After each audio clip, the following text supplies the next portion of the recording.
Hey everyone, and welcome back for another deep dive. Today we are going to be talking about a topic that I think is super interesting. And we've got a bunch of research articles and even some old historical accounts about the hymen. Yeah, the hymen, it's really interesting how much it's been, Yeah. kind of shrouded in mystery and myth over the years. Oh, absolutely. And I think today we're really going to try to unpack all of that. Yeah. So to kick things off, why don't you just tell us, what is the hymen, really? Because I think a lot of people have this misconception that it's like a seal or something. Right. Yeah, it's definitely not a seal. Okay. It's more like a ring of tissue Okay. that's flexible, Hmm. and it's located at the opening of the vagina. Gotcha. And really importantly, it comes in all sorts of different shapes and sizes. Oh, interesting. Yeah, so some are thin and stretchy, some are thicker. Okay. Some have different kinds of openings. Wow. So it's not like It's really, one size fits all. yeah, it's totally unique to each person. It's Yeah. almost like a fingerprint. Oh, wow. Yeah. So already we're kind of debunking this myth that you can tell if someone's a virgin based on their hymen. Exactly. Yeah. And that's like the biggest myth Right. that we really need to debunk, Yeah. because it's not true at all. So not even a doctor could look at someone's hymen and be like, yep, they're a virgin or they're not a virgin. Nope. Absolutely not. Wow. No way. That's crazy. Yeah, because it changes over time. Right. And not just from sex. Oh, really? Yeah, things like playing sports or using tampons Seriously? or even horseback riding can all cause the hymen to stretch or tear. I had no idea. Yeah. So all those stories you hear about people checking for an intact hymen that's just completely bogus. It's totally bogus. Wow. Yeah, it's got no basis in reality. That's fascinating. So if it's not a virginity indicator, then what is its purpose? Well, that's the thing. Okay. The hymen's biological function is still kind of a mystery. A mystery. Come on, there's got to be some reason why it's there. Well, there are some theories. Okay. One thought is that it might offer a tiny bit of protection against infection when you're a baby, Oh, okay. but even that's not really proven. So it's possible that it just doesn't do anything? It's possible. Yeah. It could be just a leftover from fetal development, like the appendix, Huh. But Interesting. I think the crucial point here is that Yeah. even if we don't totally get why it's there, Okay. we know for sure that it can't tell you if someone's a virgin. Right. And that's the most important thing. Yeah, absolutely. Okay, well, I'm feeling a lot more enlightened already. Good. Yeah, this is great. It's amazing how these myths about the hymen still kind of stick around. Yeah, it's almost like no matter how much scientific evidence you throw at it, Right. people still cling to those old ideas. Yeah, and it's not just about being misinformed or whatever. Right. I mean, there are some real consequences to these myths. Oh, absolutely. You know. Like we were talking about this virginity test earlier, Exactly. but I imagine there's other stuff too, right? Oh yeah, for sure. Like what? Well, just think about all the pressure that especially young women Right. face. In cultures where virginity is like this huge deal, Hmm.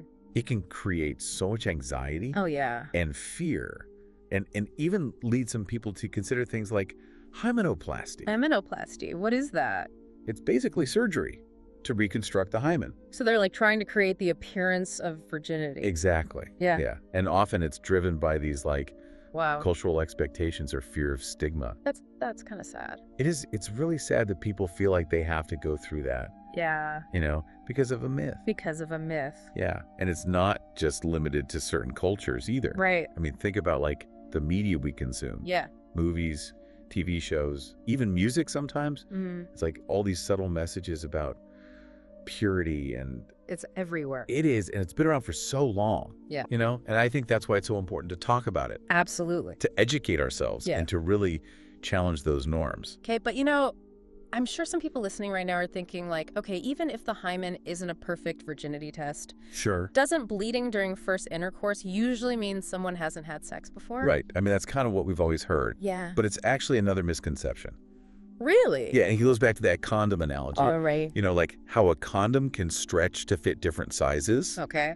The hymen can do that too. Wait, so you're saying the hymen can stretch like a condom? Yeah, exactly. Yeah. It's designed to stretch. Huh. Okay. So depending on how thick it is or how elastic it is, Yeah. someone might bleed during their first time, or they might not. Interesting. So even if someone does bleed, it doesn't automatically mean their hymen was intact. Right. It could have been stretched or torn from other stuff. Like what? Like we were talking about before. Oh. Sports, Oh, right. tampons, all sorts of things. Right. So bleeding doesn't prove virginity, and not bleeding doesn't mean someone's not a virgin. Exactly. Wow, this is really making me rethink everything I thought I knew. Good. I think that's the point. So I guess like the main takeaway here is that we need to kind of shift our focus away from these old ideas about virginity and purity and stuff. Totally. And move towards like a more accurate understanding of female anatomy and sexuality. Exactly. It's not about the hymen itself. Okay. It's about respecting people's experiences, Right. promoting healthy attitudes about sex, Yeah. and just debunking all these harmful stereotypes. It's about taking control of our own narratives. Yes. Right. And challenging all this baggage that's been weighing us down Exactly. for way too long. For way too long, yeah. And understanding that everybody is different. Yes. And their worth doesn't come from a piece of tissue. Absolutely. That's such a powerful message. Yeah. After talking about all this, it makes me wonder, like, if the hymen is so variable and we don't even really know what it's for, Right. why is it even there? That's a great question. Like, has there been any research into the evolutionary reasons for it? There isn't a clear answer. Oh, really? Yeah, there are some theories, of course. Okay. Like some researchers think maybe it helped protect against infections So interesting. a long time ago. Okay. Others think it might just be a leftover from development Huh. with no real purpose. So it's still kind of a mystery? It is. It really is. But there are a lot of people studying it.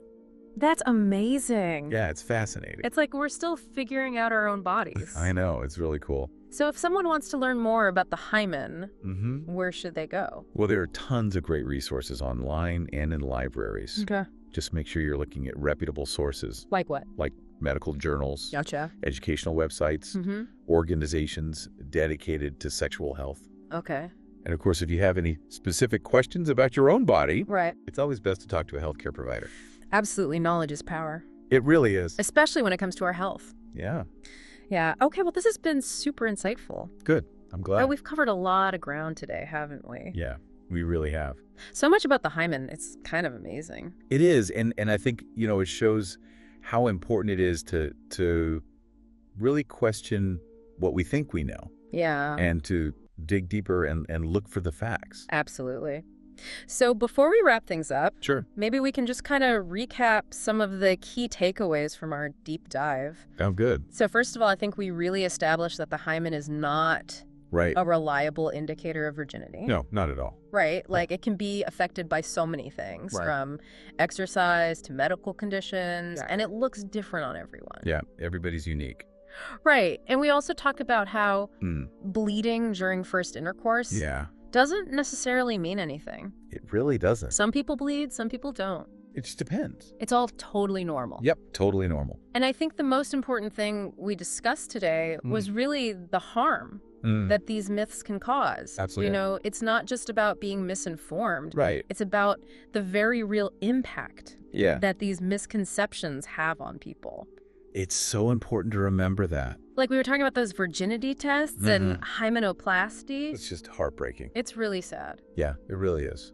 So I guess as we're kind of coming to the end of our deep dive today, Okay. I'm left wondering, like, how can we as individuals contribute to changing these ideas? It's a great question. Like, it feels like such a big problem, It is. but I feel like we can all do something. Yeah, I think it starts with educating ourselves Okay.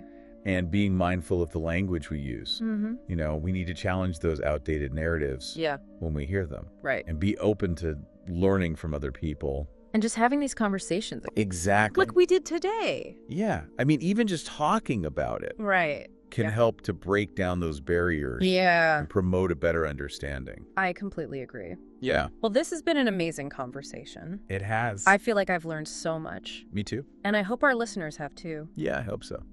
So to everyone out there, thanks for joining us on this deep dive. Thanks, everyone. Keep asking questions. Keep learning.